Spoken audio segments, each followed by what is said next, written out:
Hey guys, welcome back to my channel. So in today's video, I'm going to show you how I turn this plain wall in the eat-in kitchen area of my home into a fabulous accent wall focal point for the eat-in space. And so if you're interested in seeing how I did it, then just keep on watching.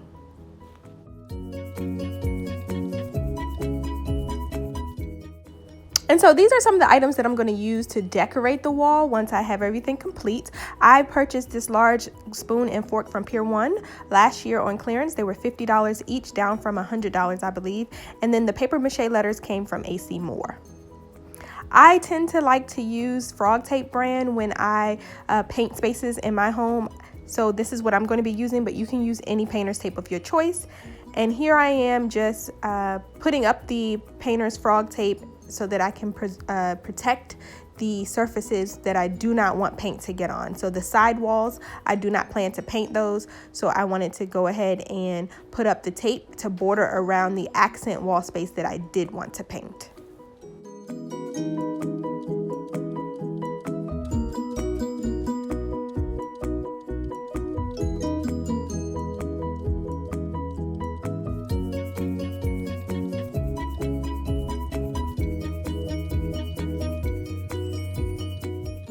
And guys, just a little tip that I learned over time with applying the painter's tape to surfaces. You want to make sure that you get the painter's tape as close to the edge of the wall as possible so that you do not have any paint to seep under it or seep past that. So here I am taking great caution to get it as close to where the wall meets the ceiling as possible.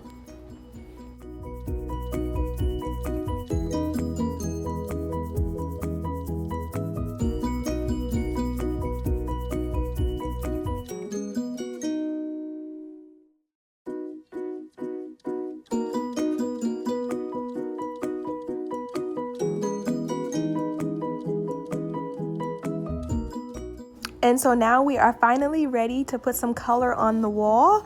I am going to use a 2-inch paintbrush, I believe. I just picked it up from Home Depot. And I'm going to use that to cut in the edge surfaces. So I like to do this. I don't think that you can do it any other way. I'm not sure. But before I begin rolling the surface, the roller does not get as close to the edges. So I use a paintbrush to cut in, and then I will use the roller afterwards.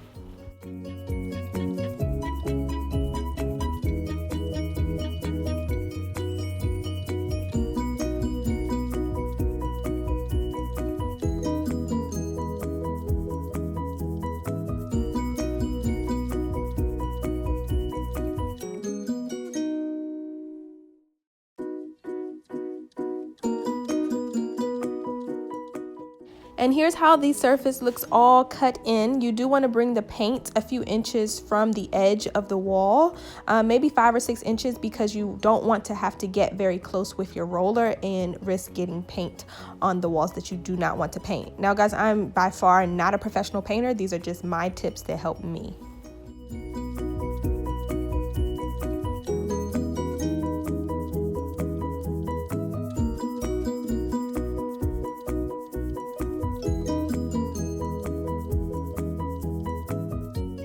And of course, the next step is to roll, roll, roll. You want to paint your surface and make sure you do 2 coats so that the wall is fully covered and you don't see any imperfections or anything like that.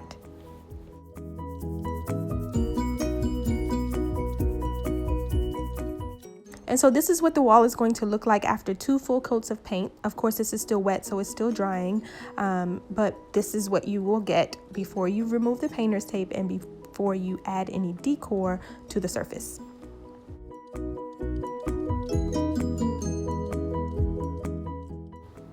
And the next step is to spray paint my letters. I chose to spray paint them white. You can spray paint them whatever color you want. You can use whatever style of letter you want. I decided to use paper mache because I wanted a 3D effect. I wanted them to look like they were popping off my wall, but you can use whatever style of letters you want, and of course whatever color. I am using the Rust-Oleum 2x Ultra Cover because it has paint and primer in it, and it says that you don't have to apply as much paint.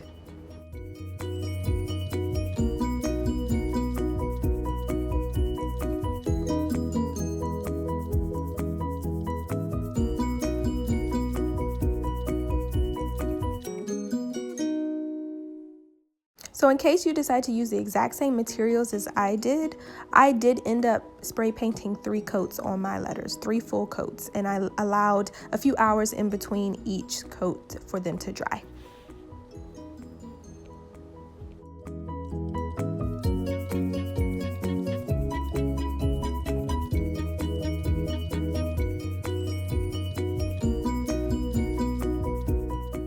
And it's the next day, guys. So now that our wall is fully dry, we want to take caution and remove the painter's tape. You don't want to rip it down too fast because you do risk pulling some of the paint off with it. So you just want to go slowly and as close to the wall as possible.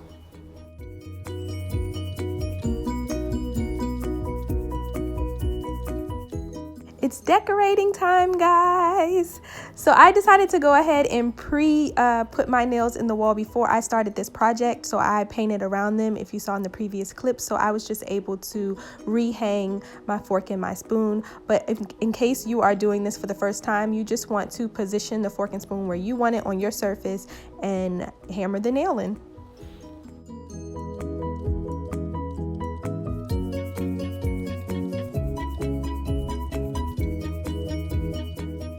And so in this clip, you see me with Windex on a paper towel, giving both the fork and spoon a nice wipe down and a good cleaning. Like I said, I've had these for quite a while and I had them stored away. And then I also pre-hung them on the wall just to get the positioning right. So over the course of time, they have had quite a few fingerprints on them. And I just wanted to clean them off one final time before I actually hung them on the wall for good.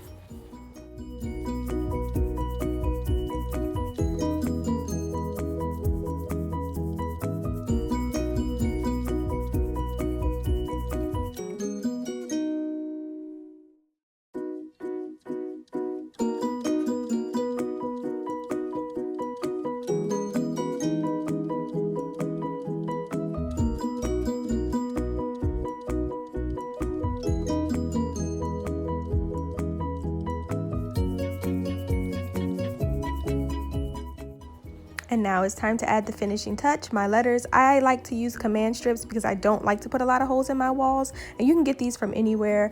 Any craft store has them, also Home Depot and Michael's has them as well.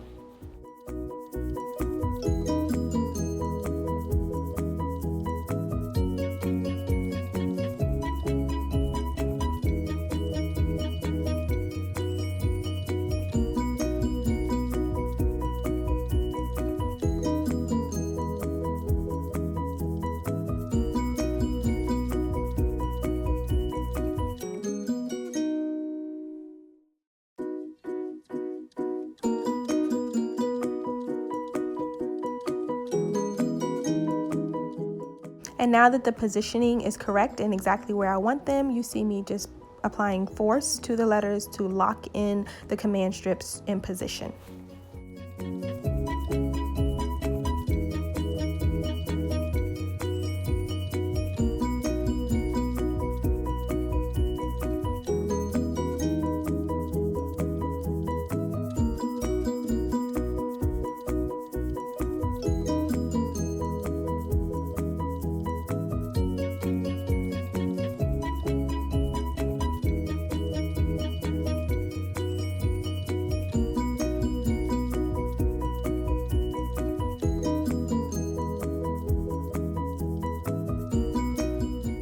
And so here is the final reveal, guys. I love it. I put my table back, and with all my spring decor, I think it really, really makes this space pop.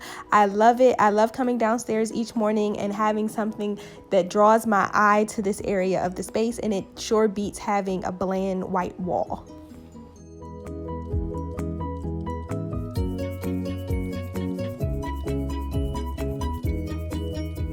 So guys, that's it for this video. Please let me know what you think about this DIY project down in the comments, and thanks so much for watching. Bye.